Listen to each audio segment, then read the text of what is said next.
हर हर महादेव, जय जय शिव शंभू। आज हम महाशिव पुराण की विदेश्वर संहिता का अध्याय 22 पढ़ने जा रहे हैं, जिसमें हम पढ़ेंगे शिव निवेक और बिलव का महत्व क्या है।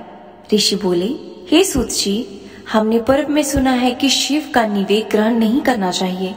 इस संबंध में शास्त्र क्या कहते हैं, इसके बारे में बताइए तथा बिलव के महत्व को भी स्पष्ट कीजिए। सूत जी ने कहा, हे मुनियों, आप सभी शिव व्रत का पालन करने वाले हैं, इसलिए मैं आपको प्रसन्नता पूर्वक सारी बात बता रहा हूँ। आप ध्यान पूर्वक सुने। भगवान शिव के भक्त को जो उत्तम व्रत का पालन करता है तथा बाहर और भीतर दोनों से पवित्र और शुद्ध है, अर्थात निष्काम भावना से भगवान शंकर की पूजा अर्चना करता है, वह निवेक का अवश्य भक्षण करना चाहिए, क्योंकि निवेक को देख लेने मात्र से ही सारे पाप दूर हो जाते हैं। उसको ग्रहण करने से बहुत से पुण्यों का फल मिलता है। निवेक को खाने से हजारों और अरबों यज्ञों का पुण्य अंदर आ जाता है। जिसके घर में शिव जी के निवेक का प्रचार होता है, उसके घर तो पवित्र ही है, बल्कि वह साथ ही अन्य घरों को भी पवित्र कर देता है। इसलिए सर झुकाकर प्रसन्नता पूर्वक एवं भक्ति भावना से इसे ग्रहण करें और इसे खा लें। जो मनुष्य इसे ग्रहण करने या लेने में विलंब करता है, वह पाप का भागी होता है।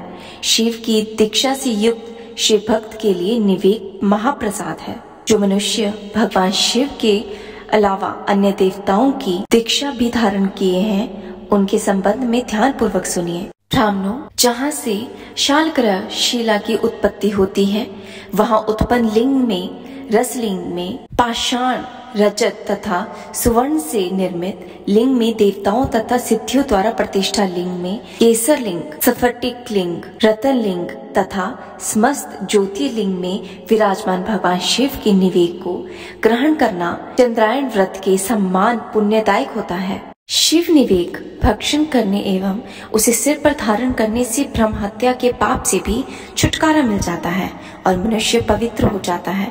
परंतु जहाँ चंडालों का अधिकार हो, वहाँ का महाप्रसाद भक्ति पूर्वक भक्षण नहीं करना चाहिए। बाण लिंग, लोह निर्मित लिंग, सिद्ध लिंग उपासना से प्राप्त अर्थात सिद्धों द्वारा स्थापित लिंग, स्वयंभू लिंग एवं मूर्तियों का जहाँ पर चंड का अधिकार नहीं है, जो मनुष्य भक्ति पूर्वक स्नान कराकर उस जल का 3 बार आचमन करता है, उसके सभी कायिक, वाचिक और मानसिक पाप नष्ट हो जाते हैं।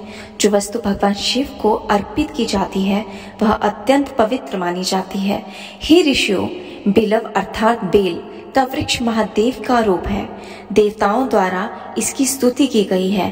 तीनों लोकों में स्थित सभी तीर्थ बिल में ही निवास करते हैं, क्योंकि इसकी जड़ में लिंग रूप महादेव जी का वास होता है। जो इसकी पूजा करता है, वह निश्चय ही शिव पद को प्राप्त करता है। जो मनुष्य बिल की जड़ के पास अपने मस्तक को जल से सींचता है, उसे संपूर्ण तीर्थ स्थलों पर स्नान का फल प्राप्त होता है। बिल की जड़ों को पूरा पानी से भरा देखकर भगवान शिव संतुष्ट और प्रसन्न होते हैं। जो मनुष्य बिलव की जड़ों अर्थात मूल भाग का गंध, पुष्प इत्यादि से पूजन करता है, वह सीधा शिवलोक को जाता है। उसे संतान और सुख की प्राप्ति होती है। भक्ति पूर्वक पवित्र मन से बिलव की जड़ में दीपक जलाने वाला मनुष्य सब पापों से छूट जाता है। इस वृक्ष के नीचे जो मनुष्य एक शिव भक्त ब्राह्मण को भोजन कराता है, उसे 1 करोड़ ब्राह्मणों को भोजन कराने का फल मिलता है।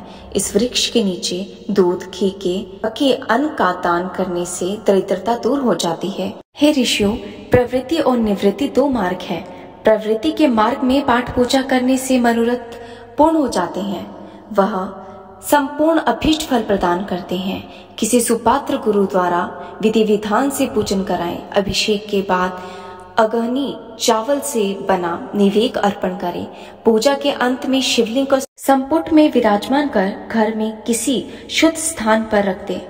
निवृत्ति मार्ग की उपासकों को हाथ में ही पूजन करना चाहिए। भिक्षा में प्राप्त भोजन को ही निवेक के रूप में अर्पित करें। निवृत्ति पुरुषों के लिए सूक्ष्म लिंग ही श्रेष्ठ है। विभूति से पूजन करें तथा विभूति को ही निवेदित करें। पूजा करने के उपरांत लिंग को मस्तिष्क पर धारण करें। ये था महाशिव पुराण की विदेश्वर संहिता का अध्याय 22। मिलते हैं अगली वीडियो में, तब तक के लिए हर हर महादेव, जय जय शिव शंभू।